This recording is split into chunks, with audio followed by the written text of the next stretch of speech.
এই দুনিয়ার পুরো জীবনটা এটা হচ্ছে লালসাময় একটা জীবন, লোভ, মরিচিকা, মায়াজাল। এই মায়াজালে আমরা আটকে আছি, ফলে মৃত্যুর কথা আমরা ভুলে গিয়েছি।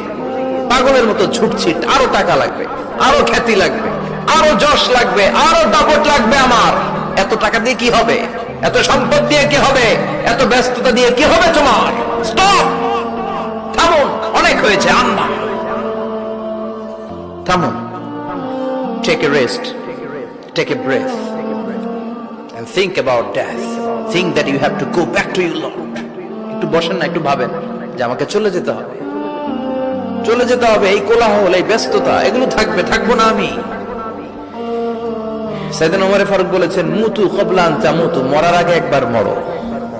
হাসিবু ক্বাবলা আন তুহাসাবু আলাইকুম, তোমার হিসাব নেওয়ার আগে তুমি একবার নিজের হিসাবটা করো না। কাগজ বের করে একটু লিখো না, কি কি ভালো কাজ করছিলা, যেগুলো দিয়ে নাজাতের ওসিলা হতে পারে। 1 2 3, আর কি কি আকাম কুকাম করছো দেখো না, লিখে দেখো তোমার অবস্থাটা কি। মরার আগে একবার মরো। মরার আগে খাটের মধ্যে শুয়ে শটান করে চোখ বন্ধ করে একবার মরার ভান করে দেখেন কেমন লাগে।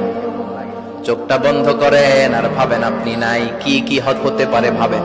আপনার ছেলে মেয়েরা কান্না জুড়ে দিবে, আপনার প্রাণের স্ত্রী বিলাপ শুরু করে দিবে, বন্ধু বান্ধবের চিৎকার আর মাতম, স্থানীয় এলাকার মসজিদে ঘোষণা, অমুক এলাকার নিবাসী অমুক ভাই অমুকের ছেলে অমুক দুনিয়ায় নাই।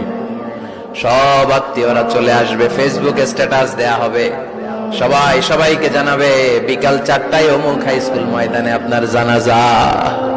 ছুটে আসবে, সবাই ছুটে আসবে আপনাকে শেষ বিদায় দিতে, গুড বাই জানানোর জন্য, আল ওয়াদা, বিদায় জানাতে আসবে সবাই। 4 তাকবীর দিয়ে আপনার জানাজা হবে, অশ্রুসিক্ত জানাজায় আপনার বিদায় হবে। কাঠের খাটিয়ার মধ্যে করে কাঁধে তুলে আপনার কবরে নেওয়া হবে। আগে থেকে খুঁড়ে রাখা কবরটার মধ্যে আপনারে বিছিয়ে দেয়া হবে।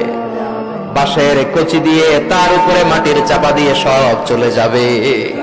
ভাবেন না একবার চোখ বন্ধ করে, this is the circle of life, this is the nature of life. এটা সবার হবে, আমার হবে, আপনার হবে। এত মায়া, এত ভালোবাসা কই যাবে? কেউ থাকবে না, সবাই আপনার অন্ধকার কবরে রেখে দিয়ে চলে আসবে। উপরে বাঁশের কঞ্চি